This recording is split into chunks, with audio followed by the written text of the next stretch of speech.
Jadi, para pembunuh ini dapat surat nih dari bos mereka, Jade. Katanya sih, dia diculik ke wilayah Lordos, tapi dia malah ngebalikin keadaan dan ngambil alih wilayah itu. Dia ngakuin kalau dia sekarang penguasa di sana. Terus, dia nyuruh para pembunuhnya buat datang ke istananya biar dia bisa kasih mereka sambutan yang keren. Para pembunuhnya sih seneng banget dengar kabar ini, soalnya mereka kira Jade udah mati. Ada salah satu pembunuh namanya Astaga, dia langsung sujud syukur ke Lloyd, salah satu pembunuh lain, atas apa yang dia lakuin buat Jade, dan dia janji bakal ngebalas budi Lloyd nanti. Sementara itu, ada cewek bernama Ren yang datang ke Lloyd dengan malu-malu. Dia nanya, boleh nggak ikut bareng mereka ke istana Jade, soalnya dia mau Lloyd pakai sihirnya buat ngobatin Jade. Lloyd sih mikir dulu, terus dia pegang suratnya Jade dan nanya ke para pembunuh kira-kira suratnya Jade dikirim pakai apa. Para pembunuhnya sih ngerasa pertanyaan itu bego, soalnya jelas aja suratnya dikirim pakai sihir teleportasi Jade. Tapi Lloyd malah bilang kalau sihir teleportasi itu susah banget dikuasai. Kalau nggak hati-hati, bisa-bisa barang yang diteleport malah jadi kacau. Tapi ternyata suratnya Jade tuh rapi banget dan nggak ada cacat sama sekali. Artinya, Jade udah bisa ngendaliin sihir teleportasinya. Para pembunuh yang udah tua sih mulai curiga, mereka nanya-nanya kenapa Jade ngelawan mereka. Tapi Ren masih polos dan dia percaya kalau Jade udah bisa ngendaliin sihirnya dan dia beneran minta Jade buat datang. Pembunuh yang lain sih lebih waspada, mereka takut kalau ini jebakan. Jadi si Lloyd nih ngomong ke Ren, kalau Jade udah ngerti cara ngendaliin kekuatannya, jadi nggak perlu deh dia ikut bareng mereka. Ren sih sedih dengernya soalnya dia lebih tenang kalau ada Lloyd di sampingnya. Tapi si Lloyd emang gampang berubah pikiran. Dia bilang kalau dia mau ikut juga, soalnya dia penasaran sama sihir teleportasi Jade dan pengen ngeliat langsung. Terus dia nenangin Ren dan bilang kalau dia bakal ngurusin semuanya kalau ada masalah.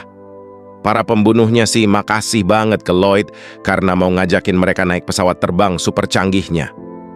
Terus, mereka terbang dengan kecepatan super kenceng, sampai para pembunuhnya teriak-teriak ketakutan. Soalnya, mereka belum pernah naik pesawat secepat itu. Akhirnya, mereka sampai di hutan dan berhenti. Para pembunuhnya langsung tarik napas dalam-dalam, soalnya mereka udah nggak tahan duduk lama-lama. Si Lloyd nyuruh mereka istirahat dulu. Ren dengar itu. Dia langsung pergi ke hutan buat berburu hewan liar, soalnya dia mau masakin makan buat para pembunuh. Golly cerita ke Lloyd kalau Ren tuh sebenarnya pengen pamer skillnya di hutan. Dia belajar skill itu soalnya orang tuanya mati kena racun, dan dia terpaksa hidup sendirian di hutan. Suatu hari, Jade tiba-tiba muncul di hutannya, dan dia terbungkus bola aneh. Katanya sih, dia kena racun yang sama kayak orang tua Ren. Para pembunuh panik banget denger ini, mereka bilang kalau Jade berbahaya kalau dia nggak bisa ngendaliin racunnya. Lagian, dia juga kelihatan kayak binatang buas daripada manusia. Jade nggak mau dengerin omongan mereka. Dia malah meluk dan ngusap wajahnya Golly sambil bilang kalau Golly imut. Terus, dia muntah darah dan pingsan di tanah. Ren kecil langsung kabur, dan para pembunuh bilang ke Jade kalau lebih baik dia tinggalin Ren aja. Tapi, Jade malah bilang kalau dia mau tinggal di sini sama Ren, dan mereka semua harus bantu ngurus Ren.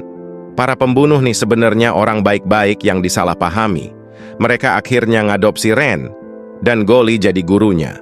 Crow dan Talia jadi desainer baju Ren, dan Ren kecil yang ngurusin makanannya.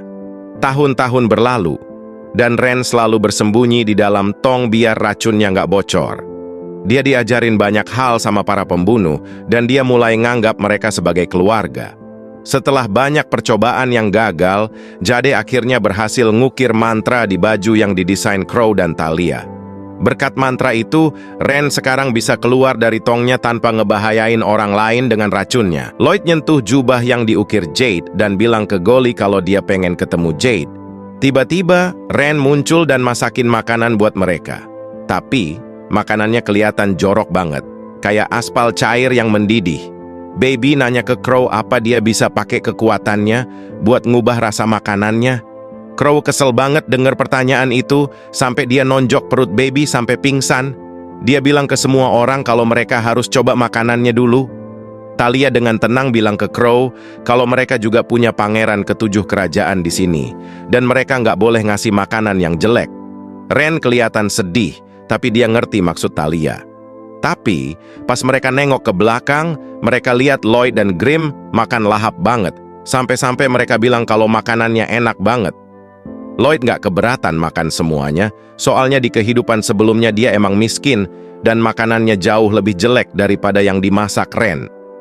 Para pembunuh lain kaget dengar itu, soalnya mereka berasal dari daerah kumuh dan masih ragu-ragu buat makannya.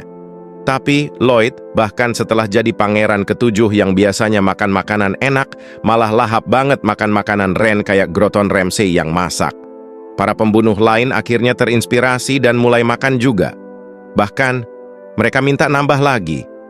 Golly lanjut ceritanya dan bilang ke Lloyd kalau sebelum Jade pergi, suatu hari pas mereka lagi makan bareng, Jade akhirnya ngakuin kalau dia sebenarnya anak ketiga penguasa Lordost.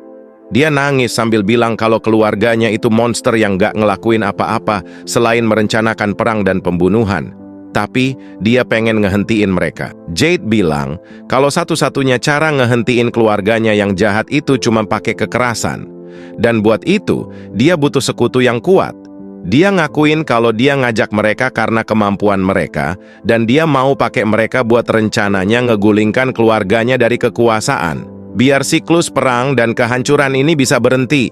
Jade nunduk ke tanah, takut gimana reaksi temen-temennya. Dia udah siap kalau mereka bakal ninggalin dia. Tapi, ternyata mereka malah nggak peduli sama pengakuan Jade.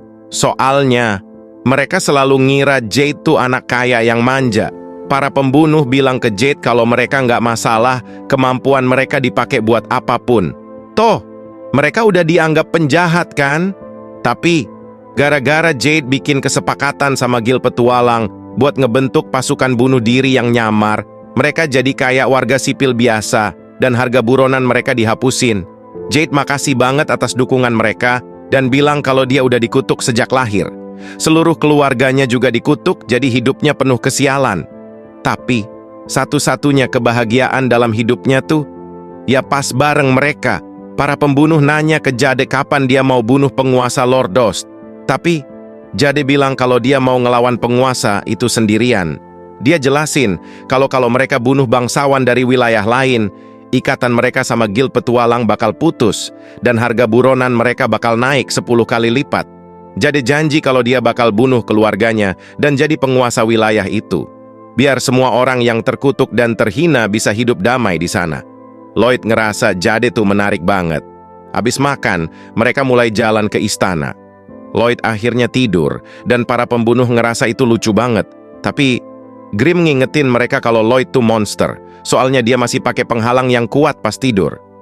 Pas lagi jalan, Gelatik tiba-tiba nyuruh mereka ninggalin Lloyd biar dia bisa istirahat dengan baik. Astaga nanya ke Gelatik apa dia nggak percaya sama Jade. Tapi Gelatik bilang kalau dia percaya banget sama Jade. Gelatik bilang ke Astaga kalau mereka harus berjaga-jaga aja. Astaga setuju, soalnya mereka harus cari tahu dulu di mana Jade sebelum mengambil sang pangeran. Terus, mereka ngeletakin Lloyd di hamparan bunga biar dia bisa tidur. Dan mereka memutuskan buat lanjut jalan. Gelatik minta Grim buat jagain Lloyd. Tapi Grim bilang kalau Lloyd tuh nggak bisa dikalahkan, bahkan pas tidur. Jadi lebih baik dia ikut bareng mereka buat mastiin semuanya aman. Mereka masuk ke benteng istana dan lihat ada pesta besar di sana. Grim aja nggak ngerasain aura negatif dari orang-orang yang lagi pesta. Mereka nyoba ngeliat Jade di antara para tamu. Tiba-tiba, ada cowok berkepala telur yang nanya ke mereka, apa mereka temannya Jade? Talia jawab iya, dan cowok itu langsung ngajak mereka ke pesta. Dia ngasih mereka minum dan duduk di atas meja. Para pembunuh bingung banget, soalnya mereka nggak pernah disambut kayak gini sebelumnya. Grim mau ngajak Lloyd ke pesta, tapi Gelatik ngelarang dia. Gelatik bilang kalau dia lagi gugup dan pengen Grim temenin dia. Tiba-tiba, Jade muncul dengan pakaian tuan tanahnya. Dia ngobrol sama para pembunuh dengan riang. Jade ganti bajunya biar para pembunuh nyaman. Para pembunuh pun jalan ke arah Jade sambil nangis. Grim akhirnya mau ngajak Lloyd, tapi Gelatik ngelarang lagi. Gelatik mau ngomong sesuatu, tapi tiba-tiba senyum Jade berubah. Dia bilang, kalau dia nggak peduli sama para pembunuh dan pakai sihir gilanya buat ngejatuhin mereka. Tekanannya gila banget. Dan Jade ngetawain para pembunuh karena mereka udah kena tipuannya. Jadi, tiba-tiba semua orang di pesta itu berubah jadi setan. Grimm langsung ngerasa ada yang nggak beres dan pakai sihirnya buat ngebom Jade. Dia teriak ke para pembunuh buat kabur, tapi Jade malah muncul di belakangnya dan ngasih tendangan gila sampai dia jatuh di dekat Lloyd. Grimm ngerayap ke arah Lloyd dan ngasih tahu apa yang baru aja terjadi. Ternyata Jade bener-bener iblis.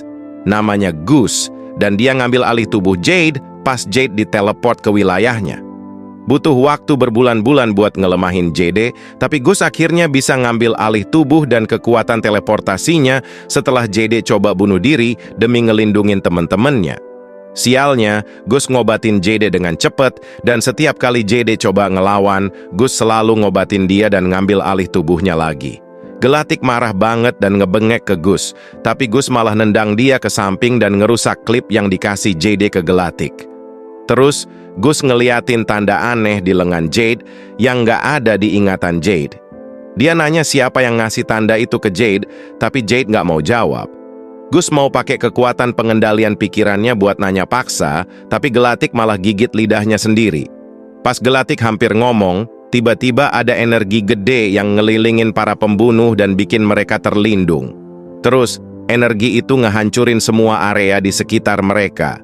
Pas iblis-iblisnya udah pada hilang, para pembunuh ngeliat ke atas dan lihat Lloyd yang mukanya serius. Lloyd mau ngelempar sesuatu ke arah orang yang ngegangguin tidurnya. Gimana? Seru kan ceritanya? Kalau suka, jangan lupa subscribe ya!